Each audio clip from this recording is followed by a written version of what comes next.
This is a session with Chris Matta, the president of 3iQ Digital Assets US, and Danny Masters, the executive chairman of CoinShares. I'm your moderator, Zachary Cefaratti, the CEO and founder of Dalma Capital. If you're joining us on YouTube, please like this video and subscribe to our YouTube channel now. Introducing our webinar partner, 3iQ, which was founded in 2012. 3iQ is a Canadian investment fund manager focused on providing investors with exposure to digital assets, disruptive technologies in the blockchain space. 3iQ was the first Canadian investment fund manager to agree terms and conditions of the Canadian Securities Regulatory Authority to manage a public Bitcoin investment fund and multi-crypto asset fund for Canadian accredited investors.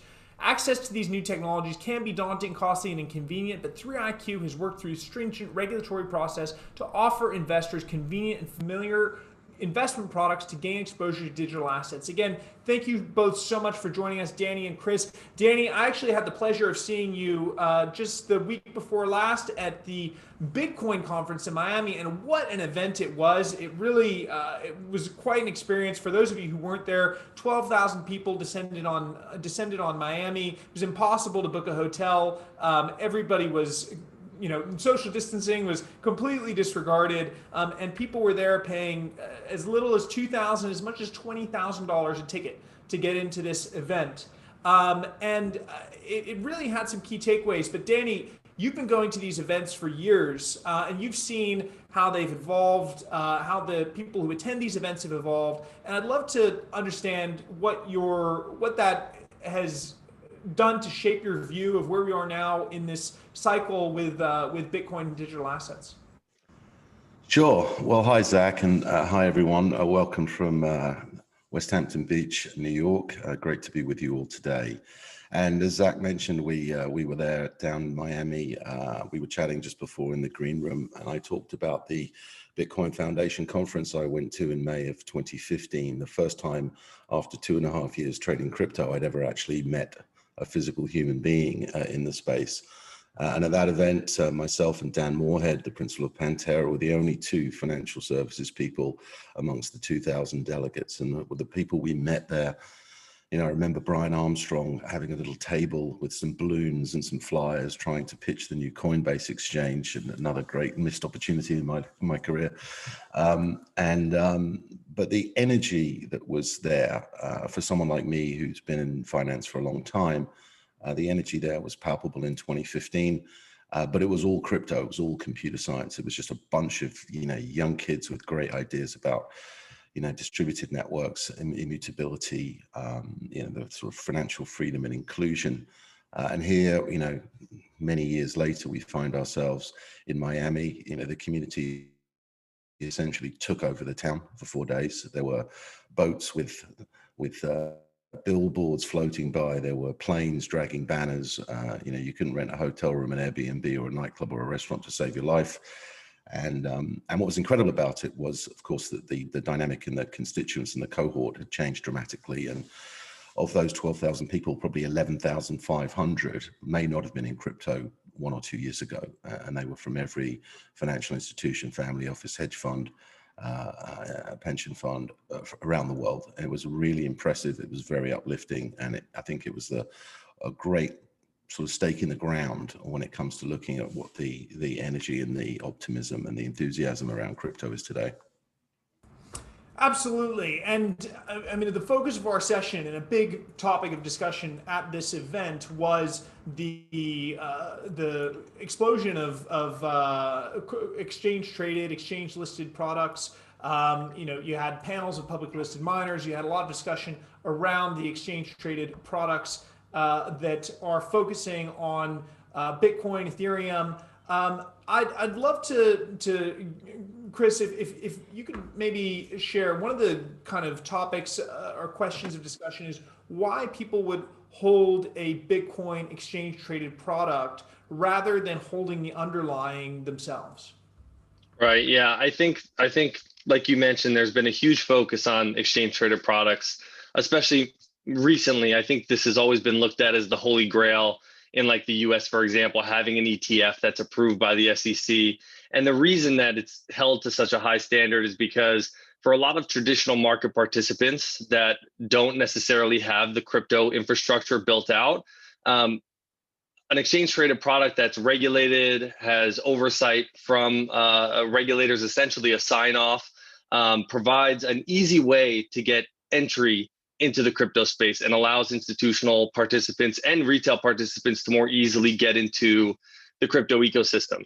As I'm sure all of us are aware, the infrastructure around the crypto space is complex.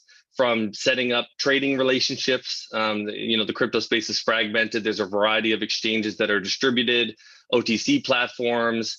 On the custody side, obviously understanding how to custody these assets is crucial. Individuals and exchanges, and we've seen the headlines over the years of people losing their assets. So making sure you're following the best in class calls around custodying your assets is key. Fund administration, tax reporting and accounting, estate planning, all of these things are individual complexities that exist in the crypto space and are new for participants that are coming into it. And that creates hurdles for folks that are trying to just buy and own Bitcoin or buy and own Ether.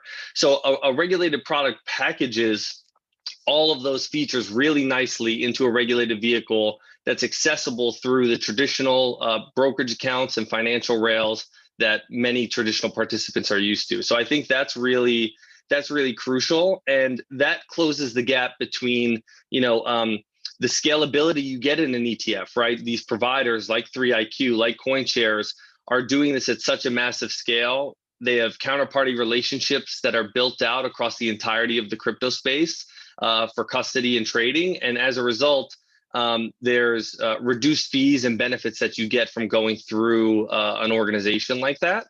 And that narrows the gap between doing it yourself and paying higher fees for custody and a lot of the time constraints and requirements to set up that infrastructure for individuals or institutions, and promotes the use of these exchange traded products. So today, there's still many jurisdictions don't have exchange traded products that are available. But 3iQ in Canada has been an innovator. CoinShares across Europe has been an innovator, and there's many others now trying to get into the space because the opportunity is so substantial. Yeah, this is something that I can certainly speak to from my personal experience. Actually, I always like to tell people that I first bought Bitcoin in 2011. Something that I don't tell as many people that I'll reveal on this webinar is actually the first Bitcoin that I bought in 2011. I actually lost. Those were sitting in a sketchy wallet, we'll say, and they're now owned by Tim Draper. So for those of you who are in the know on how he may have come to own them, you can understand how I lost my first crypto. And actually what ended up happening was, unfortunately, I lost interest in Bitcoin after that. It was frustrating, and I just thought that it was not the best experience. Now that you have these exchange traded products, it makes it a lot more accessible. It makes it obviously secure. And for at that time, I understand computer science, and I was spending hours on Reddit and everything. It was a very frustrating experience investing in Bitcoin back then. So now that you have these products, the ease of access, the fact that you can understand that they've been subjected to a high level of regulatory scrutiny allows investors to look at it a lot more securely. But Danny, I'd love to hear your view on how these what you see from some of your clients as to why they are investing in your product rather than buying Bitcoin through an exchange and holding it in their own wallets or through their own safekeeping. Yeah, look, a really valid kind of question. In many ways, and this will sound probably somewhat strange, I think what we do at CoinShares is very transitory. We saw the need to bridge traditional finance and crypto finance in all the ways that Chris just mentioned. I'll actually add one more, which I think is, in a practical sense, really important. When people invest these days, they usually put a pool of capital into some sort of regulated brokerage organization, and they usually get leverage on it. And then that leverage can be up to 5-to-1 in certain jurisdictions. And so, when people go to invest in crypto directly, what they're going to find is they have to take money out of that investment account and put it in an exchange they may not be familiar with, that may not have anything like the same sort of regulatory robustness and guardrails that a regulated broker might have.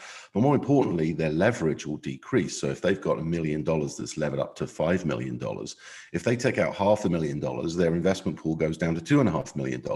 So there's a really powerful narrative around keeping all your assets in one place. And that's even for people that are allowed to do that. Let's not forget that a lot of investment firms don't have a mandate to go outside securities. And indeed, as a final point, you'll see that there are tax advantages. I mean, self-invested pension plans in the UK, similar things in Sweden and Scandinavia are very powerful drivers for the popularity of the CoinShares products in Europe. As for people going native, if you like, look, I would encourage everybody to do that. Do it in a small and measured way. I've been tinkering with crypto for 10 years now, and I learn stuff every single day, especially as we're pushing now into the more advanced areas of decentralized finance, or DeFi as it's known. And it is a question of familiarity and practice and setting up the right systems and the right controls if you're going to go native and do that stuff. And indeed, that's quite possible these days. But I feel like for institutions coming in now, that may be an initial bridge too far, but that is where they'll be in a few years. Final point on this is sometimes, people come to the crypto space, they look at Bitcoin and Ethereum, that is the entry level, and it's the most important asset bracket within crypto. But what they also begin to see when they are investment managers and funds themselves is that crypto is not just an asset, it's a new way of doing business. And I know we're going to talk about the new financial plumbing that is powered by blockchain as we go through this presentation. But when you see the light go on, it's not just this is a new asset class, but I need to understand how the new plumbing of the financial system is going to work. And that actually does incentivize them to start going a bit more native as they get more experienced and comfortable. Yeah, I would just add around going native, like Danny said, doing your research and making sure that you have the proper structure in place is really crucial. In Canada, for example, obviously the Quadriga exchange concerns and issues that ultimately resulted in the passing away of one of the founders and substantial amounts of crypto assets being lost, I think was something that Canadians felt pretty raw about. Hundreds of millions of dollars lost there, and that probably was something that helped propel 3iQ to getting a regulated product approved. And that's another reason why ETPs are just so important to many market participants. And actually ETPs are one of the reasons that I have been quite bullish about Bitcoin and Ethereum and these products in general, actually, because one thing that can be sometimes forgotten is we have over $100 trillion sitting within the wealth and asset management industry, closer to $150 trillion. And wealth managers have been hearing their clients for years, wanting to understand if they can have exposure to crypto products. And if you know anything about the wealth management industry and most asset managers, they're simply not equipped. They're not set up to be providing custody. They don't want that responsibility. Allocating to their clients, whether it's the emerging robo-advisors or the more traditional wealth managers and registered investment advisors that advise on hundreds of trillions of wealth, they are looking for products and increasingly products that are traded and listed on exchanges. So this has been a source of access. And let's remember, a lot of people talk about having between 1% and 3%, or some even as much as 5% of your wealth or your savings invested in crypto. If the wealth management industry followed that metric, you'd just through their investment alone be increasing the total market cap of cryptocurrency several fold. So that's certainly something that we are seeing. We're seeing an increase with these exchange traded products and uptake from the wholesale platforms and the wealth managers that are able to now offer something to their clients. Now, one other question I had is, when these products launch on these exchanges, there's an opportunity for people to either buy them on the secondary market once they're trading on the exchange, but they're also offerings. What is the rationale? Maybe Chris, if you could start with this, and what would be the rationale for buying the primary market? Yeah, so what we've seen in a lot of jurisdictions where there are no exchange traded products and there's a new one entering the market. So Canada, for example, even in the US, with Grayscale, funds like these ETPs, a lot of times these products trade at a premium. And the reason is for everything we've already discussed. People are looking at this as an access vehicle. It's a regulated, safer way to get access to the asset class. It provides a true service where you could hold it in a tax advantage account, execution, custody, all the things we talked about. And as a result, there's outsized demand for these types of products as an access vehicle. And so in many cases, participating in the primary, these products may trade at a premium. And again, it all depends on kind of what the market structure looks like and what the competition looks like. But in Canada, for example, when 3iQ launched our first Bitcoin ETP back early in 2020, that product traded at a substantial premium for a long time because it was the only product in that market. And the same thing happened with the Grayscale products in the US. Not an exchange traded product, but traded OTC, and one of the few products that you could own in a traditional brokerage account. And so that creates excess demand and products potentially trading at premiums. So there are quite a number of products now. Again, yours is the first, but there are the first in North America. There are obviously different types of products. Generally referred to as ETPs, but some are ETFs and some are listed closed-ended funds. Danny, maybe could you help investors understand what to look for? If there are multiple options, what are some of the aspects that they should be looking for when selecting the right ETPs, the top ETPs for them to invest into? Yeah. Well, we were, the first in Europe, and we've had considerable experience in terms of trying to match up investor desire with product. We continue to do that, and we'll be doing that for some time. There's a long runway ahead of us to match the aspirations of many different types of investors in a very complex and growing ecosystem. But we can take some first principles here. One thing I think is important to think about is when investors make that decision to cross the Rubicon and decide to get involved in crypto, the first thing that happens is that they look for product, and they may be faced with some unfamiliar names in the space. They're used to going to BlackRock, they're used to going to Boost or iShares or something like that, and they come to crypto and they find a whole bunch of new names.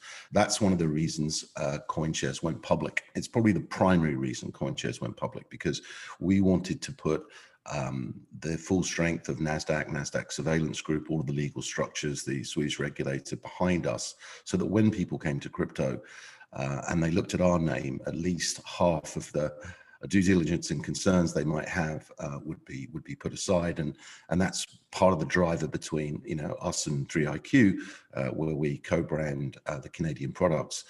We're hoping that the Canadian investors and 3iQ's customers will also be able to bask in that reflected sort of certainty around the disclosures and the transparency which we provide as an organization. So that's one important thing. I think when you go on from there, you're looking at some other factors. One, assets under management. You really do want to know that your manager's a viable business. Some of these businesses that are bootstrapping up right now are very small. You want people who've got the resources and the income to put the right guardrails around the activity. Liquidity is really crucial. Now, a lot of the ETPs, especially the smaller ones, are driven by market makers, and they're driven by people like Flow Traders, Jump, Jane Street, Susquehanna, Virtue, and so on, as are a lot of ETPs. What you really want to look for as a client is you want to look for ETPs, ETFs that have native trading volume, because if you're relying only on a market maker and you have a big order to do, either entering or exiting, that market maker is going to fade that price. So the spread might be narrow, but the midpoint of that spread might be, too low or too high, depending on the ambient flow.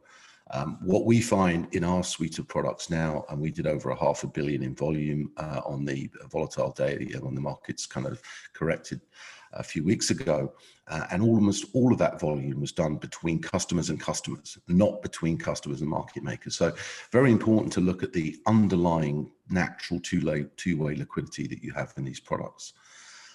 Structure. That can be a driver for some people. We have various structures in the marketplace, and essentially the divide there is between synthetic products, which are backed by swaps. These can be a lot more flexible, actually. They can be a lot easier to create. But on the other hand, investors may prefer a physically backed product. That's more the norm amongst institutions. One of the key features there, half our products are synthetic, half are physically replicated, but one of the key features of a physically replicated product is the bankruptcy remoteness of the issuer. And so the securities confer rights upon the note holders to the underlying assets, irrespective of the financial condition of the issuer. So that's another important thing, structure. Can you create, can you redeem? You've just talked about premiums developing in the space. That's very much a function of newer ETPs and ETFs. When we started XBT Provider, our largest crypto ETP brand, there were no market makers. In fact, that was the genesis for our own trading business, because no one would make markets. But now there are 25 market makers. They can all, in the physically replicated version, they can all create and redeem our products, and that leads to some efficiencies there. Tracking error. I think the GBTC product, Grayscale product, a closed-ended fund, had its issues. It was all great when they had a big premium and you could buy it at NAV, mature it for a year, and then sell it at a premium. I think we all followed the demise of BlockFi's strategy in that regard, where all of a sudden the premium turned into a discount and still persists today. So I think tracking error is a really big part of it too. Physical security, a question we get a lot from our clients. Obviously, we're in partnership with Nomura, and they're not licensed in Canada, unfortunately, but in Europe we have our own custody solution in partnership with Nomura and Ledger Labs. Ledger, as you probably know, the most prolific hardware security manufacturer in the world. And that's something which investors need to take a very close look at. And then finally, and I'll put this as the very last point, fees. The fee environment in crypto ETPs can range, I think, from probably 50, 60 basis points now up to 250 basis points. And our pricing points are across a wide range of that spectrum. But believe it or not, it's the least potent of factors when it comes to selecting an ETP, and strangely enough, the vast majority of our assets still reside in the high fee product, not even our own low fee product. So fees come last, but all of those things: structure, liquidity, AUM, creation, redemption, tracking, financial security, and physical security, and fees. Sorry, Chris, do you have something to add to that? No, I had a lot to say there, but that was a masterclass, and I think Danny covered every intricate piece of it. So actually, a question from the audience before we continue on our main discussion, but I thought it was interesting, particularly given some mentions there. Sean Cumby has asked what you think of the valuation of Bitwise at 30% of AUM. What's also interesting is looking at who's come in this recent round. We've got Dan. I got to say, I've got to take that one. That's just low hanging fruit, really, and hi to Sean, and good job getting a question in first. Look, M&A is electric in crypto at the moment. I mean, things are going, absolutely crazy. We are serial venture investors in crypto, and these companies that power a lot of this infrastructure, or indeed intermediate it, which is the Bitwise case, are just going at really strong valuation. The reason I wanted to jump in on that is if you look at Bitwise 500 million valuation on $1.2 billion of assets, that would value my company at double what it is today. So go buy our stock is the short answer to that question. But look, Bitwise have been an early mover, and they've had some innovative products.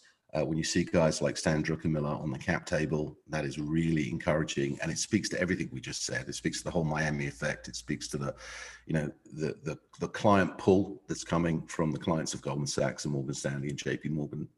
I don't think they really want to do this, but they've got no choice because the clients are demanding it.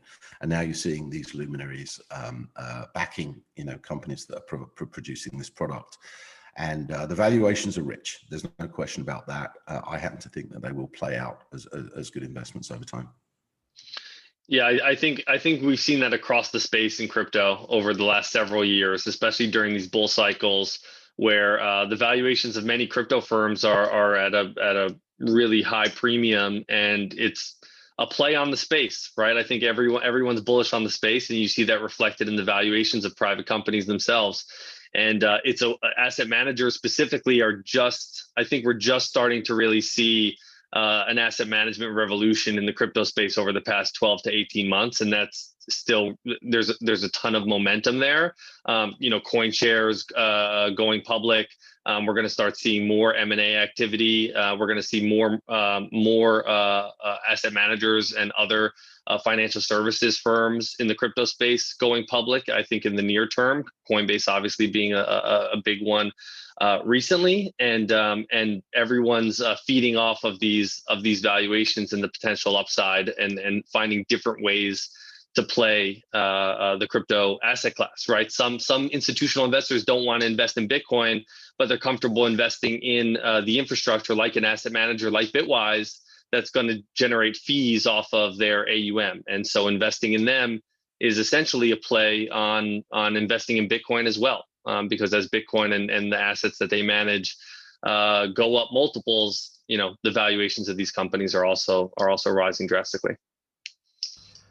Just actually before the session, Chris, we were talking about a lot of the concerns in the markets right now about potential taper tantrum. I had the pleasure of interviewing Ben Bernanke recently, where we discussed his experience when he came out and how surprised they were how strongly the markets reacted. And he explained that the Fed is really 95% talk, 5% action. That coming out and saying these things has an impact on markets. Now, there's been a lot of narrative in the crypto space that investment in crypto was, and this recent run in crypto was justified by loosening of U.S. dollar hegemony and a broad debasement of fiat currencies that's happening globally.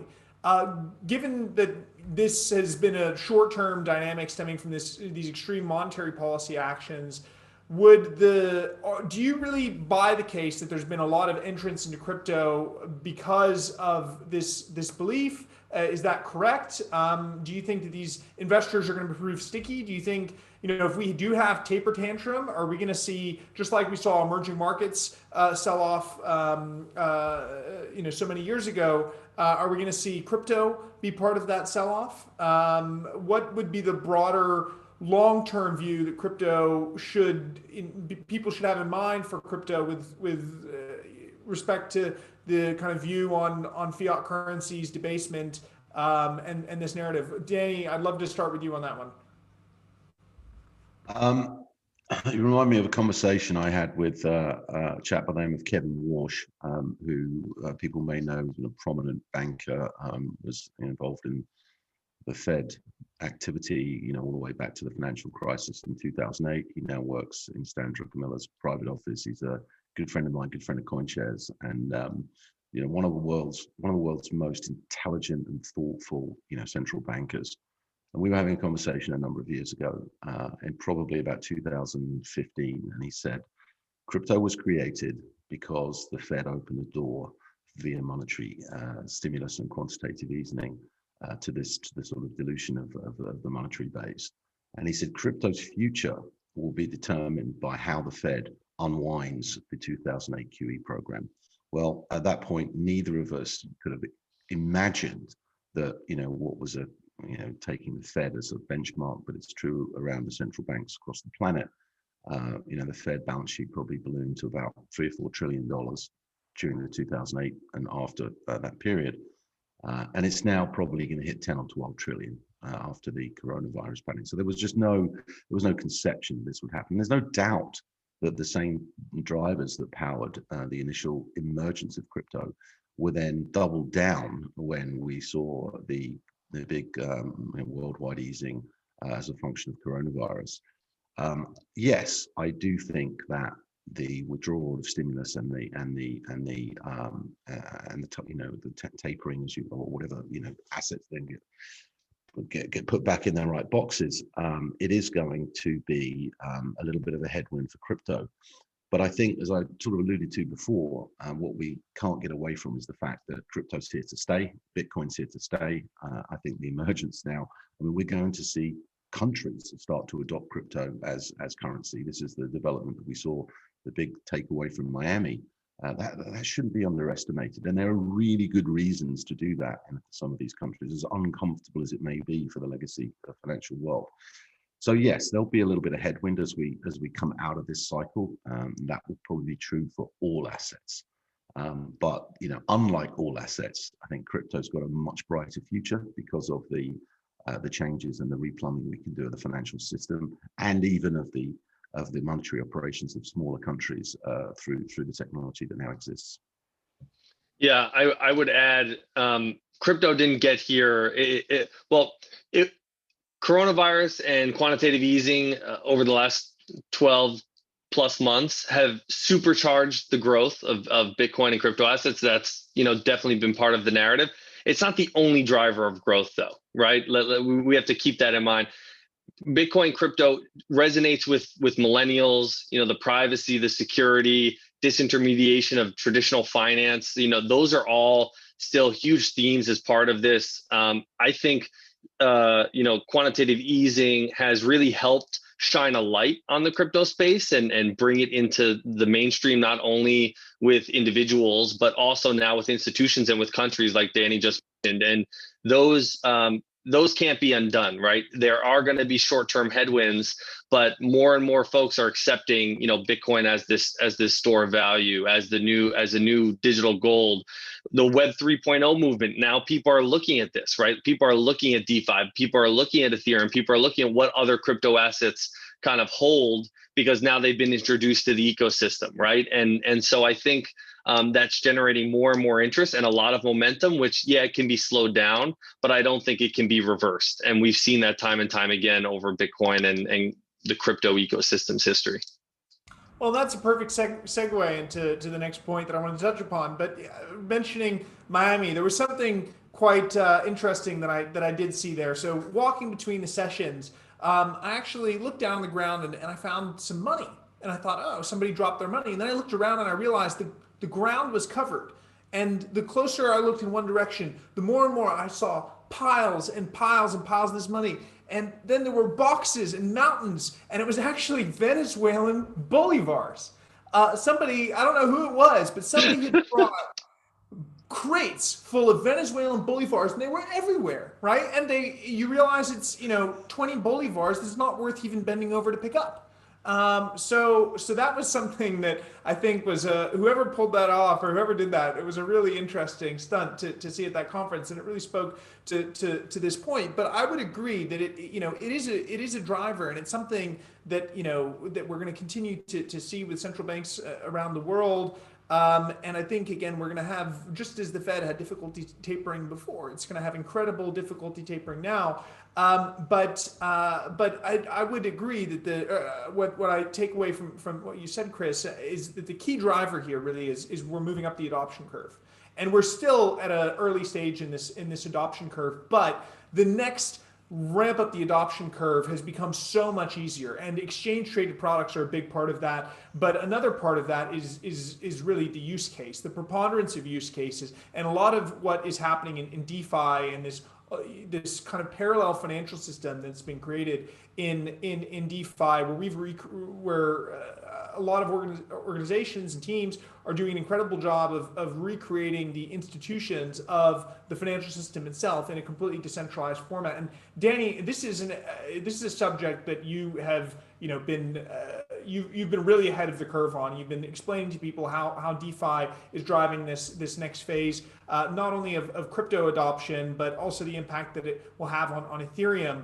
I'd love for you to share your views on where things are going with DeFi and how that is going to help us really drive up the adoption curve and lift up crypto across the board. This is a theme that I've been developing with the team at CoinShares for a while now, especially with our Chief Strategy Officer, Melton Demiras. Her and I have worked closely on this. And I took a leaf from my commodity trading days. We used to have Ethereum in commodities called the 3Ds, which was depletion of oil reserves and the demise of the dollar and demand, which is coming from China. So we had the 3Ds of commodities. Now we have the 3Ds of crypto. And the 3Ds of crypto are digitization, driverless banking, and distribution. And this, for me, is the bow wave of the crypto movement right now. And it's super important. It speaks to everything you just said about the permanence of crypto in a post-QE world. So let me take a few minutes just to run as quickly as I can through this. I think if people want to follow up, there's probably other stuff online that you can dig out where I've spoken a bit more at length, but it goes something like this. If you look at the current system, it's a three-tier system. You have central banks that issue electronic money. That electronic money drops down into commercial banks. Those commercial banks do commercial banking services. So that's borrowing, lending, hypothecation, derivatives, trading, custody, cross-chain operability as money moves from one system to another in fiat terms. And then underneath that, you have the customer layer. And whether it's a bank or a brokerage account, most people access their finances through a bank account of some kind. And those bank accounts are run by the same commercial banks. So that's the existing system.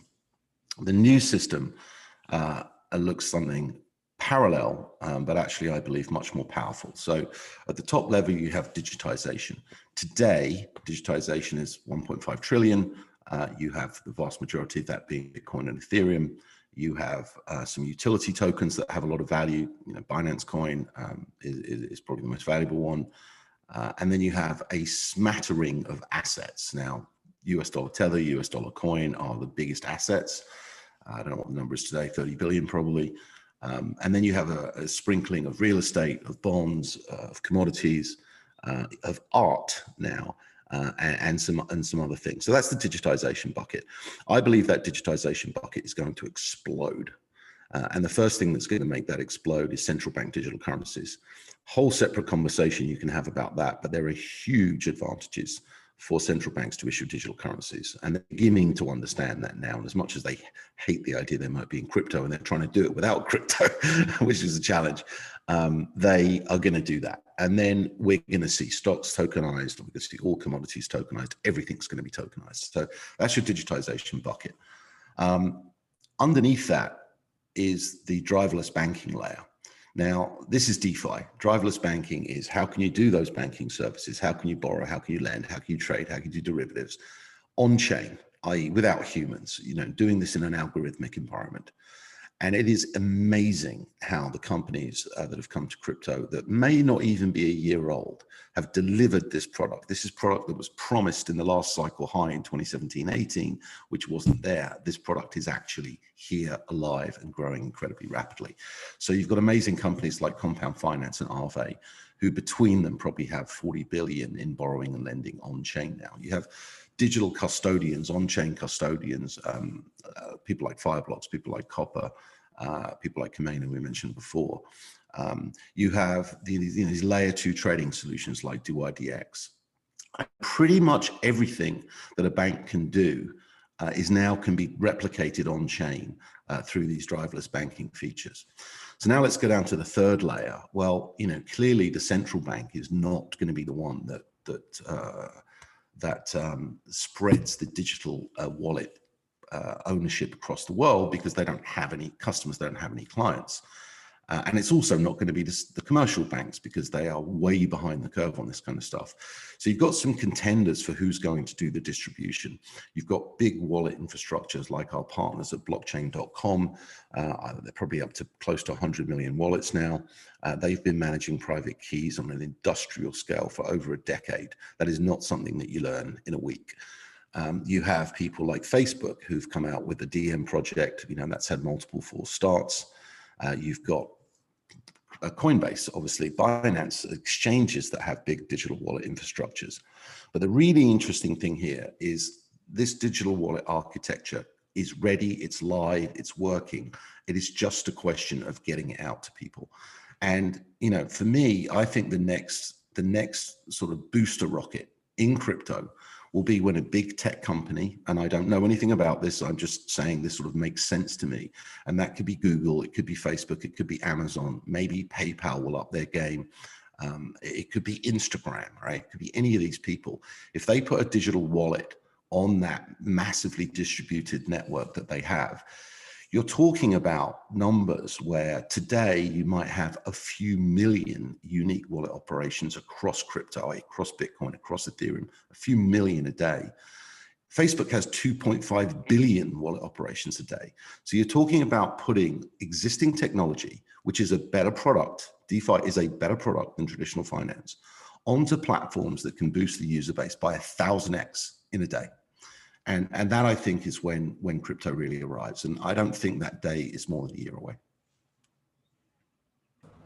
So I'm very excited by everything that you're saying, Danny. And, I certainly share the view. Now, for a lot of investors, what you've just said, what you've highlighted, it's incredibly exciting, but it can also be overwhelming. They they may not have access to these deals. They may not be able to differentiate, and as and as we've all seen that we've been in crypto for a while, for all of the really light world-changing projects that there's 100 scams that, for an unsuspecting investor, are hard to differentiate. Now, again, maybe Chris, you could explain how for investors who want to be part of this, who want to take advantage of this, but don't have the ability to identify these next companies or how they're going to change the financial system, that actually just investing in Bitcoin and just investing in Ethereum is actually giving them exposure to this preponderance of this decentralized finance that's happening.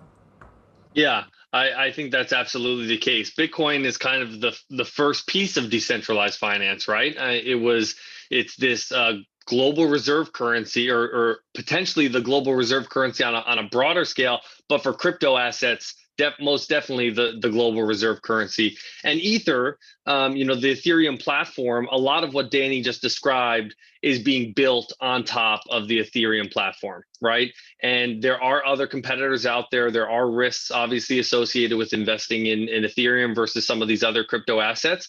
But Ethereum is currently far and away the largest smart contract platform where a lot of this decentralized finance activity is being built on top of. So Compound and Aave and a lot of these other projects are focused on the Ethereum network. And Ether, the actual crypto asset, is the fuel that is utilized to make this network operate. So you need Ether in order to interact with a lot of these different protocols, a lot of these decentralized finance applications. And so there's substantial demand for Ether, and these DeFi applications lock up Ether in certain instances as well. Right? So it results in more demand being driven into the underlying asset of Ether.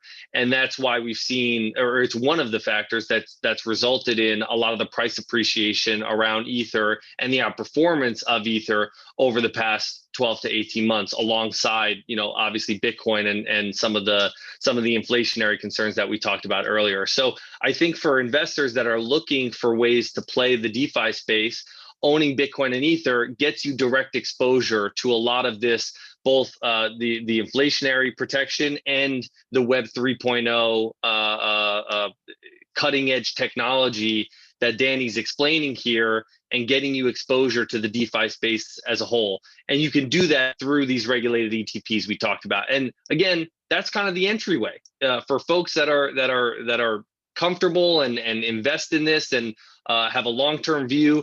Once they dip their toes in, they're starting to learn more about the space. They actually start to research owning these assets outright and potentially even interacting with some of these decentralized finance platforms, lending, trading, custody, all of these things that are integrated into that system.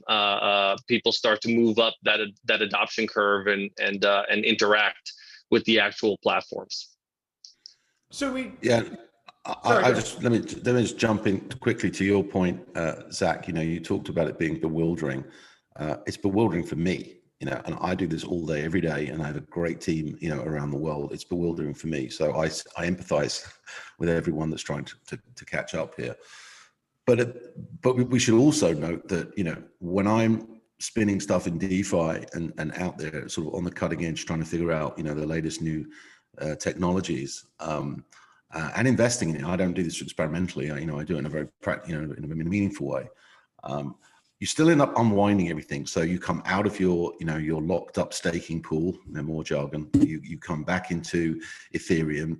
Ethereum is, in my view, a transitory asset. It's a utility that I need to do certain things, and then I'll unwind that again, and sort of the whole unwind. I am back at Bitcoin, and I am back at Bitcoin because Bitcoin is my reserve currency personally, and every time I cross that boundary between crypto finance and traditional finance, i.e., I put dollars back in my bank, it's a total pain. So I don't want to do that. And I try and avoid doing that. I'm trying to exist and live entirely in the crypto ecosystem. And if I'm doing nothing, I'm in Bitcoin. And then as I do more complex stuff, I'll roll up through Ethereum and then roll out into all these sort of different DeFi products. So for the crypto ecosystem and for the younger generation and the Gen Zs and all these kind of people, that's the way they're thinking these days. And that, I think, is a siren call and a wake up for a lot of commercial banks, because it is, at the end of the day, a better product. No question about that. And what's also interesting is, in its typically innovative and solution finding way, the crypto is funding itself and it has its own interest rate structure. And as if the product itself as a better product isn't more exciting and more interesting to use, you actually find it's a much higher interest rate environment. So for savers, there are opportunities in the DeFi space which simply don't exist in the traditional finance space. Well, and one of the things that actually a lot of people were highlighting back in Miami, and that I thought was a very interesting point to look at for the crypto space is, we saw a 50% correction. Now, if we'd see a 50% correction in traditional financial markets, you'd have bailouts, you'd have bankruptcies, you'd have all kinds of systemic risk. And actually, we saw this huge correction, and so far as I can tell, the crypto space is thriving. I mean, again, the conference itself is exploding, and the number of bankers and ex-bankers that had, left their lifelong banking career because they realized that this was the way forward, and they wanted to be part of building this new, better financial system was incredible. But I also think, again, it speaks to the fact that this could, build a system that is more resilient, more fair. Now, we talked a bit about, at the beginning of the session, about the role of economists and central bankers, and actually, it highlighted to me, it reminded me of a discussion that I had recently with Stephanie Kelton, one of the people promoting MMT, modern monetary theory, which is on the tip of everyone's tongues in the looking at explaining central bank behavior and the growing ballooning size of balance sheets. And without kind of diving into MMT and whether people who are statist may think it's great, those of us who are a little bit libertarian think it possibly a little bit scary. But one of the things that's interesting about it, and one thing that I certainly do agree with on MMT, is their theory of money and how money works and what money is.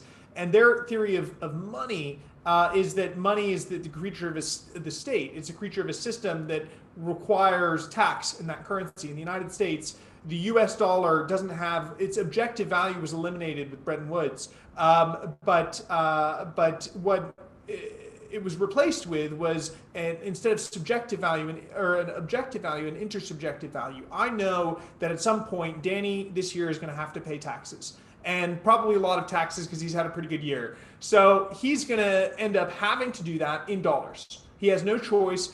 If he doesn't demand dollars at some point in this year, as much as he'd love to be in crypto and in DeFi and everything else, he will have to demand US dollars to pay the Federal Reserve. And hopefully pretty soon or to pay the IRS. Hopefully pretty soon it'll be FedCoin, but it's still, he's going to have to demand US dollars. And the fact that I know that he will demand it makes it have an intersubjective value. The fact that 300 million plus people are going to have some demand for US dollars, otherwise they'll go to jail, right? They'll be in prison. Now, again, there's actually an argument to be made that Ethereum follows more closely the theory of money.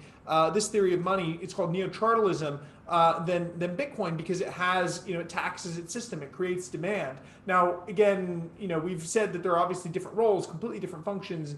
Comparing Bitcoin and Ethereum is, it can. But do we continue?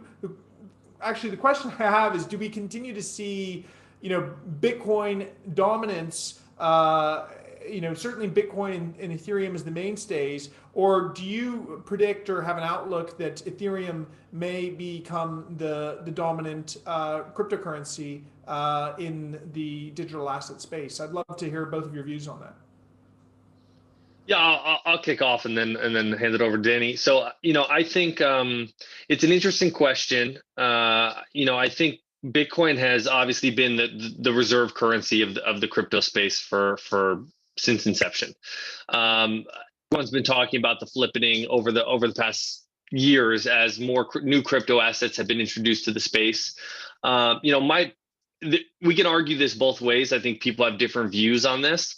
My personal view is that Bitcoin will remain, the reserve currency. Bitcoin's not really competing, in use case with other crypto assets, as we know. I think Ether has a bit of a different use case, being kind of this Web 3.0 and a lot of the DeFi things that we've talked about, versus Bitcoin being this reserve currency from the crypto standpoint, and this this hard asset from a traditional asset allocation view that can you can liken to gold 2.0. And so you don't see from an individual crypto asset standpoint, I don't see any other crypto assets competing directly with Bitcoin.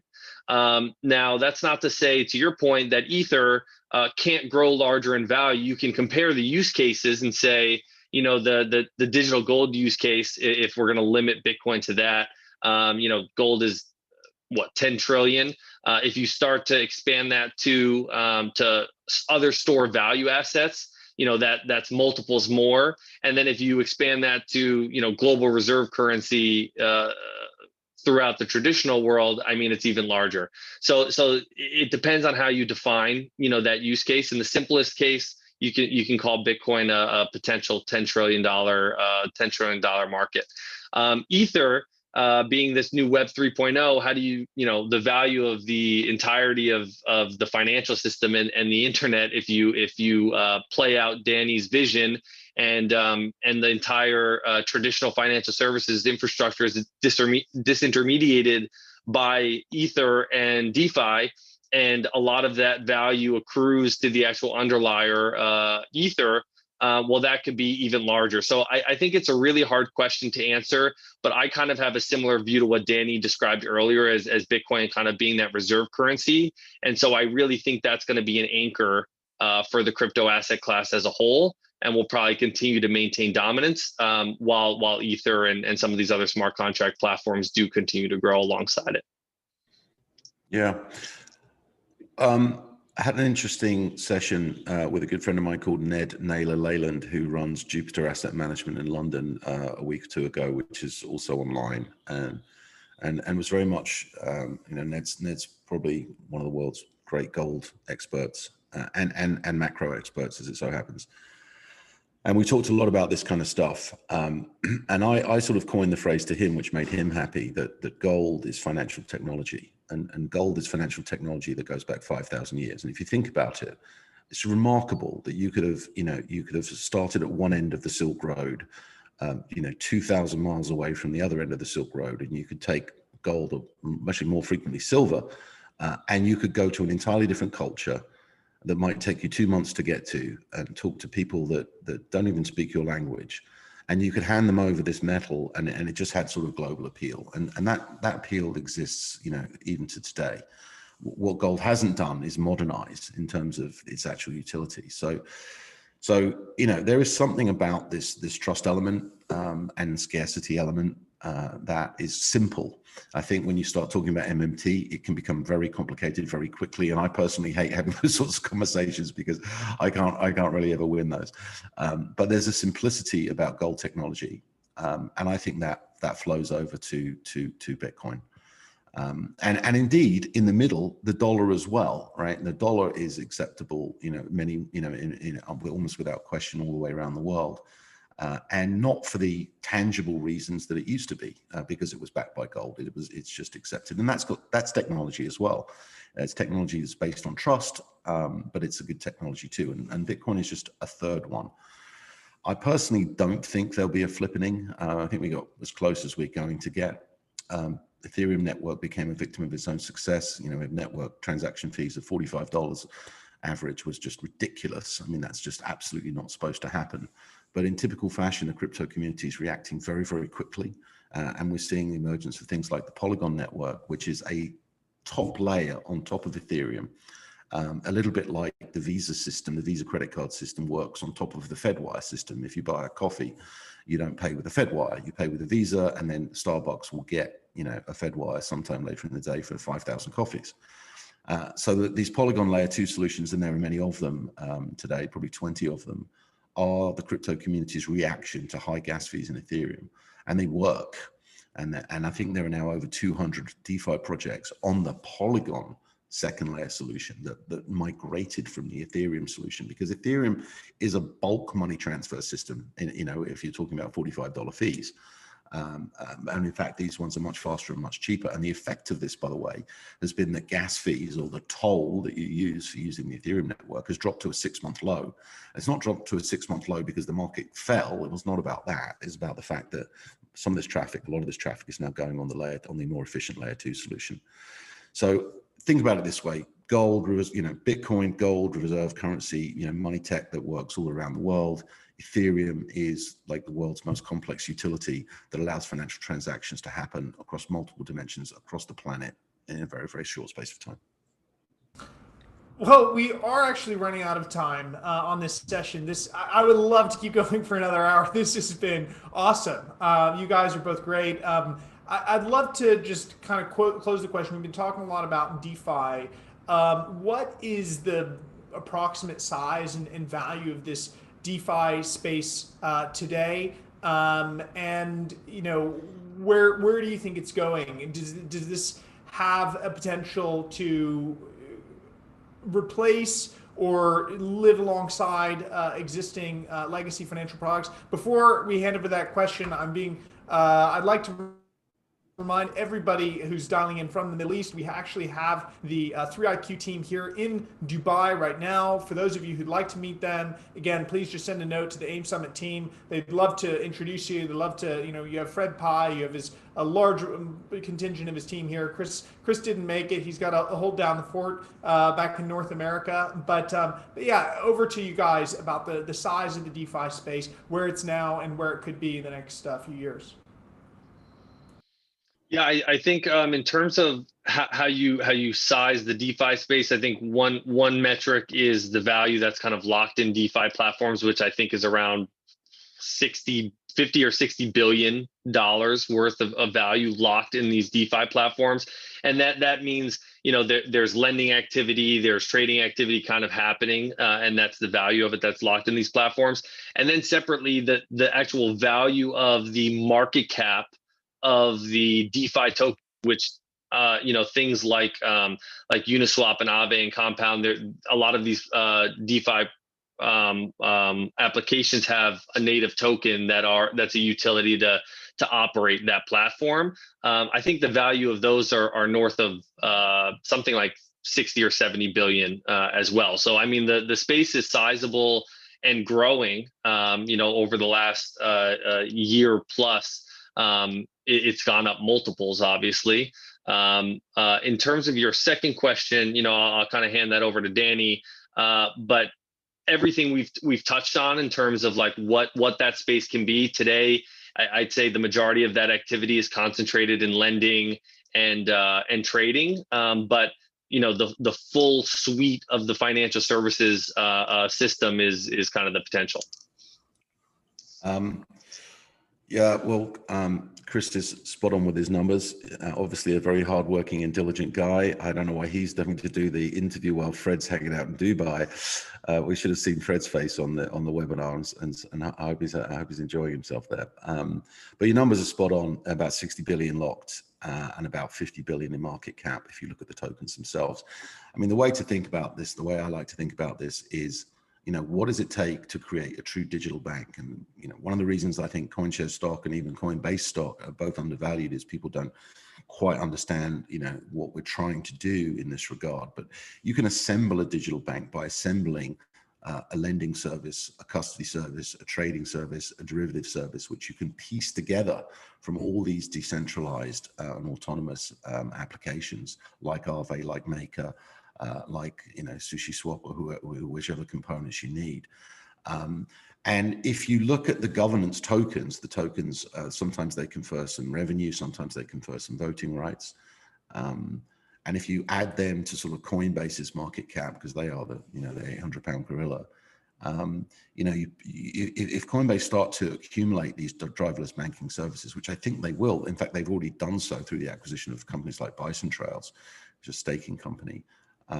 You're going to assemble a digital bank, and that, if you add those tokens and you look at Coinbase's current market cap, that digital bank would be in the top 10 in the United States in terms of market cap, which I think is very impressive. And that is going to happen, I think, it is happening as we're speaking. It's happening very, very quickly. So yeah, where can it go? Just one last point on this. People may be familiar with something called PSD2. PSD2 was put in place by the UK regulators and banks to enable technology companies to access the information that traditional banks had. And that's how companies like Revolut, Monzo, Starling work. They can basically channel straight into the relationship you have with HSBC and effectively piggyback by using this PSD2 bridge. That's the way you need to think about these DeFi companies. So think about Aave, for example, my favorite pick in the whole space. Aave is an open source protocol. That means that you can access that liquidity pool in any application you care to make. Right, so you've gone another step. You've now gone. It's not just HSBC's clients that you're tunneling into. You've now got the world that you're tunneling into, and that technology that enables borrowing and lending in real time and really fast, and with good interest rates. That will now be available to be built into anybody else's protocol. So the open source nature of it is what makes it so powerful. And on that basis, I think it could get much, much larger than the 60 billion is right now. Well, this has been such an interesting discussion. Again, we are over time. Thank you guys both so much for joining us. I think we covered so much ground. I'd love to do another session with you both, invite you both to Dubai, where AIM Summit is hosting its in-person conference on 11th and 12th October this year. If you're joining us on YouTube, please like the video, subscribe to our YouTube channel. Now, if you are in Dubai or in the Middle East and would like to connect with the 3iQ team, they're here. Would love to connect with you while they're here in Dubai this week and next. And again, thank you so much, everyone, for joining us and for being part of this session.